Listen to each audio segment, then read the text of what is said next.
Om Swastiastu. Halo adik-adik, apa kabar? Kakak yakin kalian semua pasti dalam keadaan sehat. Nah, sebelumnya perkenalkan, nama kakak Igede Yoga Mahardika. Hari ini kita akan belajar mengenai ekosistem. Nah, ekosistem itu ada beberapa jenis seperti kalian lihat di samping. Itu ada ekosistem laut, ekosistem sawah, danau, dan lain sebagainya. Nah, untuk pembahasan kali ini, itu materinya ada di kelas 10 untuk SMA. Khususnya kita akan membahas mengenai ekosistem sendiri, komponen-komponennya, dan juga interaksi yang ada di ekosistem. Baik, untuk pembahasan yang pertama, kita akan bahas mengenai ekosistem itu sendiri. Nah, ekosistem adalah tempat terjadinya interaksi antara makhluk hidup dengan lingkungannya. Nah, ekosistem ini tersusun dari dua komponen. Yang pertama adalah komponen biotik dan komponen abiotik. Nah, untuk komponen ini kita akan bahas satu-satu dulu. Untuk pembahasan yang pertama, kita akan bahas mengenai komponen biotik. Komponen biotik adalah komponen yang terdiri dari makhluk hidup. Seperti namanya bio, berarti makhluk hidup. Nah, di sini jenis-jenis dari komponen biotik itu ada hewan, ada tumbuhan, kemudian ada juga organisme. Nah, dari perannya itu terbagi menjadi beberapa peranan. Yang pertama ada yang berperan sebagai produsen. Produsen ini merupakan makhluk hidup yang mampu menghasilkan makanan sendiri atau menghasilkan energi sendiri. Selanjutnya yang lebih tinggi lagi ada konsumen tingkat 1.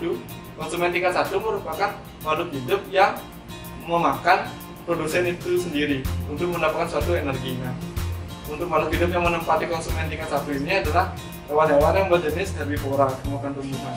Kemudian yang kedua ada konsumen tingkat 2. Nah, konsumen tingkat 2 ini adalah makhluk hidup yang memakan konsumen tingkat 1 atau memakan makhluk hidup lainnya. Itu adalah hewan-hewan yang berjenis karnivora atau pemakan daging. Selanjutnya yang konsumen tingkat 3 atau konsumen paling puncak itu adalah hewan-hewan yang mampu memakan konsumen tingkat 2, tingkat 1 ataupun produsen. Nah, hewan-hewan yang menempati tempat ini biasanya adalah hewan-hewan yang berjenis omnivora. Selanjutnya yang terakhir itu adalah pengurai. Nah, pengurai ini berfungsi untuk mengurai jasa-jasa dari makhluk hidup yang sudah meninggal sehingga nanti akan dijadikan energi lagi oleh produsen. Nah, yang menempati konsumen tingkat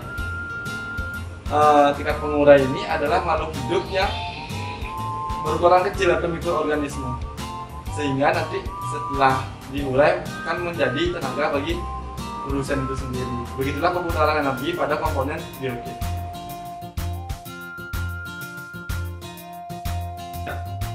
Tadi kita sudah bahas mengenai komponen biotik. Sekarang kita akan bahas mengenai komponen lagi satunya, yaitu komponen abiotik.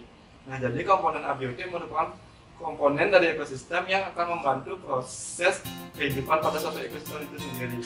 Nah, komponen abiotik itu terdiri dari beberapa jenis. Kalau kalian lihat di contoh ini, yang pertama itu ada cahaya matahari, kemudian yang kedua ada tanah, yang ketiga ada air, yang keempat ada udara, yang kelima ada suhu atau temperatur. Nah, komponen-komponen inilah nanti yang akan membantu berlangsungnya proses kehidupan pada suatu ekosistem. Jadi bisa dikatakan komponen biotik dan abiotik itu memiliki keterkaitan antara yang satu dengan yang lain. Baik, selanjutnya kita akan bahas mengenai interaksi yang terjadi pada suatu ekosistem. Nah, interaksi pada suatu ekosistem itu ada beberapa jenis. Nah, untuk yang pertama yaitu ada yang disebut dengan simbiosis. Simbiosis adalah hubungan antara dua makhluk hidup yang dimana simbiosis ini terbagi menjadi yang pertama simbiosis mutualisme, dimana kedua makhluk hidup yang memiliki hubungan itu saling menguntungkan. Itu ada pada kerbau dan burung. Selanjutnya simbiosis komensalisme. Simbiosis komensalisme adalah simbiosis yang dimana satu organisme itu diuntungkan dan satunya lagi tidak dirugikan tapi juga tidak diuntungkan. Contohnya adalah ikan badut dengan anemon laut. Selanjutnya yang ketiga itu ada simbiosis parasitisme. Nah, simbiosis parasitisme ini adalah simbiosis yang dimana satu organisme diuntungkan dan satunya lagi dirugikan. Itu ada pada benalu dan pohon mangga. Pohon mangga yang dirugikan, benalu yang diuntungkan. Selanjutnya itu ada kompetisi. Nah, kompetisi merupakan interaksi antara dua makhluk hidup atau lebih yang bertujuan untuk mempertahankan hidupnya. Selanjutnya, kompetisi ini dibedakan menjadi dua. Yang pertama yaitu interpretasi. Interpretasi ini adalah interaksi antara dua makhluk hidup yang sejenis atau lebih yang sejenis. Selanjutnya ada intrapretasi, adalah hubungan antara dua makhluk hidup atau lebih namun dia berbeda jenis. Selanjutnya yang ketiga ada yang disebut dengan predasi. Predasi ini adalah interaksi pada suatu ekosistem di mana melibatkan makhluk hidup sebagai mangsanya dan juga sebagai pemangsa. Jadi sebagai contoh itu adalah interaksi antara burung raja wali dan juga ular, di mana ular sebagai mangsanya dan burung raja wali itu sebagai pemangsa. Nah, selanjutnya itu ada yang disebut dengan rantai makanan. Nah, rantai makanan merupakan suatu perpindahan energi dari organisme satu ke organisme lainnya. Seperti dikatakan tadi, dari rantai makanan inilah ada yang disebut produsen, konsumen tingkat 1, tingkat 2, tingkat 3, dan pengurai. Kalau kalian lihat di gambar, itu rantai makanan itu adalah suatu mekanisme yang berbentuk lingkaran menyerupai rantai. Itulah disebut dengan rantai makanan.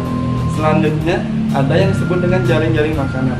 Nah, jaring-jaring makanan itu merupakan gabungan dari beberapa rantai makanan yang tentunya jumlahnya jauh lebih banyak makhluk hidupnya dan juga lebih kompleks. Kalau kalian lihat ini pada gambar, itu merupakan adalah gambar dari jaring-jaring makanan. Selanjutnya yang terakhir itu ada piramida makanan. Piramida makanan adalah susunan tingkatan tropik pada suatu ekosistem.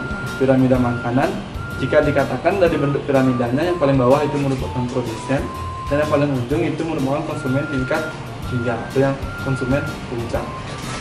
Nah, baik, itu pemaparan materi kita hari ini. Kakak harap kalian semua bisa memahami materi yang kakak sampaikan tadi. Untuk mencoba kemampuan kalian, seberapakah kalian mampu paham materi yang kakak sampaikan, kalian silakan jawab beberapa pertanyaan yang sudah kakak berikan. Baik, untuk pertemuan kita hari ini, saya ucapkan terima kasih.